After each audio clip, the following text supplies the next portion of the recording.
Christine with the news. Well, that's the news. And thanks for stopping by. The Herd Live And News. farmers, we know a thing or two because we've seen a thing or two. Life throws you curveballs, unexpected hazards. Go to the pros, the dependable veteran pros at farmers.com. You know, this is interesting.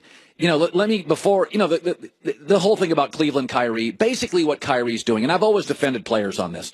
Kevin Durant and Russell Westbrook had a 10-year relationship, and then they break up, and it's kind of an ugly breakup. You can't expect Kevin Durant and Russell Westbrook to not harbor a little bit of stuff, resentment, anger, You can't have a 10-year relationship. I don't know, if you're married for 10 years or you date for 10 years and you have a breakup, and even if you're both sick of each other, that's a decade of your life. Okay, that's a lot of experiences, a lot of vacations, a lot of, you know, how you doing. There's a lot of dinners, a lot of talks, a lot of arguments, a lot of agreements, a lot of laughs. Kyrie and LeBron, there's going to be, now, it's not nearly as long as KD, and it's not nearly as long as Westbrook KD. It's half that.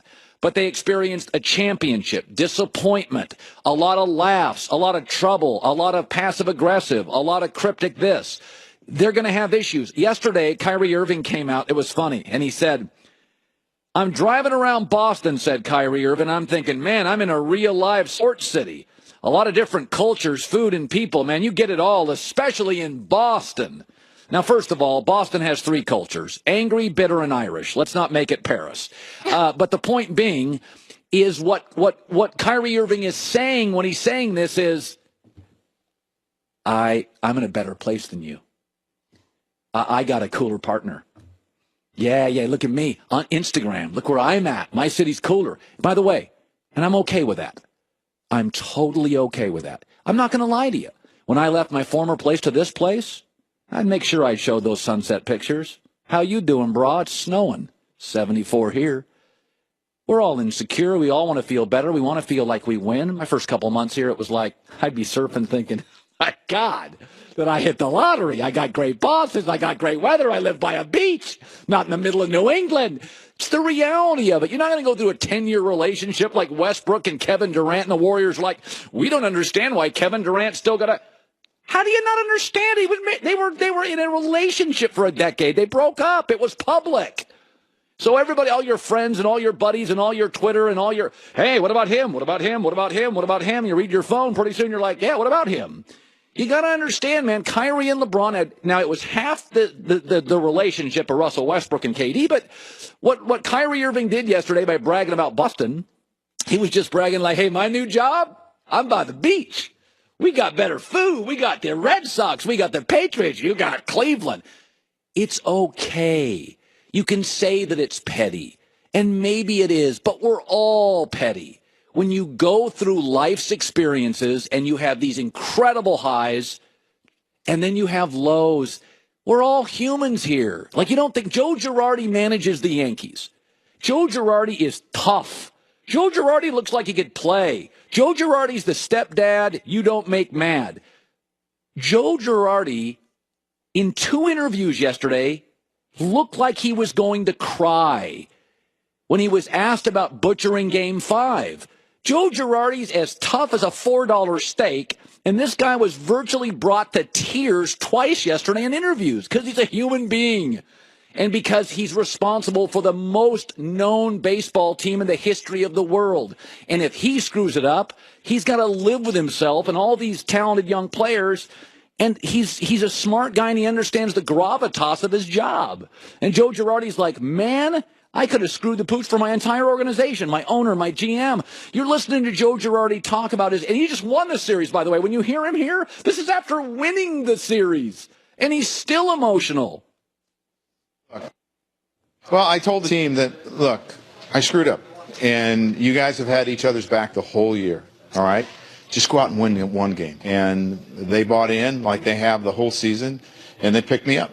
To be able to rally back like that means so much to me because, you know, I had a hole in my heart for about 5 or 6 days. And you can tell there, he's like really, really, and this is a wealthy, successful, he played, he's won Manager of the Year in Florida, he's won playoff series. So it's, people have a right to be human, okay? People have a right to be human. I will say this, and in-game managing, one of the things I've always laughed about baseball fans is they get so literal. And it's all about, well, the analytics say you should do this, and the analytics say you should do this, and the analytics, and I always say, what about manalytics? What about the fact that you have relied on those men who have a $100 million net worth all year? Sometimes you manage. Joe Torre and Girardi are very similar this way. They manage with manalytics, not just analytics.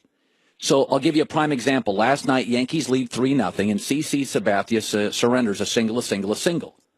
And generally in baseball, if you surrender, remember, a great average in baseball is 290. An average pitcher gets 7 out of 10 guys out.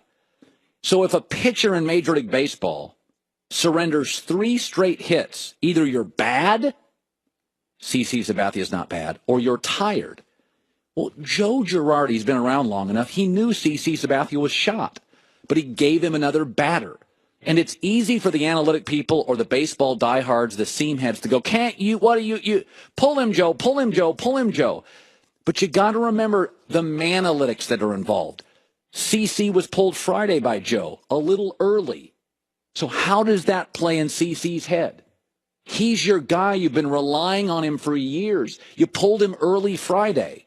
You're going to give him another batter. Secondly, Girardi only wanted to use Robertson and Chapman out of the bullpen.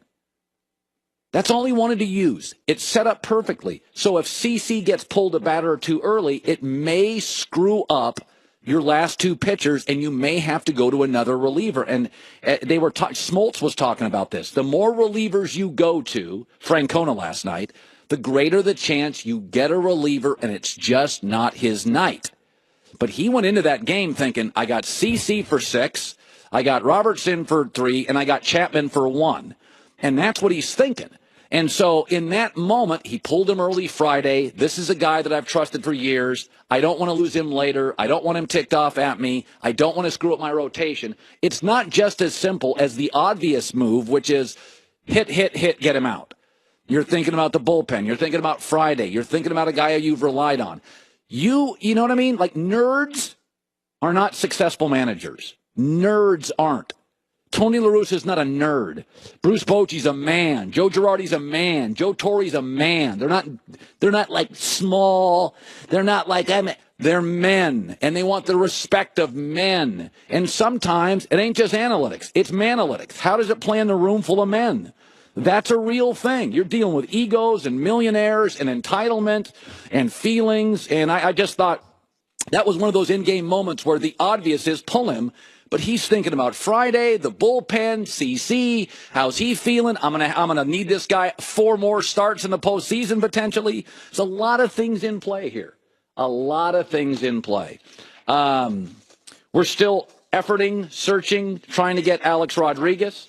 We'll have some baseball today. We'll also have Greg Cosell, Richie Incognito, Charlie Weiss, top of the hour. Blazing 5 will run today, not tomorrow. Long story short, we get knocked off TV tomorrow, so I felt like, hey, let's deliver it for our audience today. I've got 5 NFL picks. I feel great about them. We did them a day early. No disadvantage at all. I feel great about these picks. So Blazing 5 today with Greg Cosell at the top of the hour. Protecting your family is a huge responsibility, and Simply Safe Security is a great way to do that. I've met the founder, a math kind of guy. Years back at Harvard grad school, friends got robbed in Boston. They came to him. They say, we can't buy a security system. They got to be hardwired. We don't own our houses. There's a 3-year contract. It's extremely expensive. So he thinks, okay, I got to do a better way to get a security system. So he invents Simply Safe. It's a totally wireless system, top shelf, complete security, 24/7 alarm monitoring. It's got police dispatch, no hidden contract, no contract at all, no hidden fees. SimplySafeColin.com, SimplySafeColin.com. Wireless, under $15.99 a month. And by the way, you can go to Best Buy and get this as well. You can go to Best Buy and get this. SimplySafeColin.com, SimplySafeColin.com.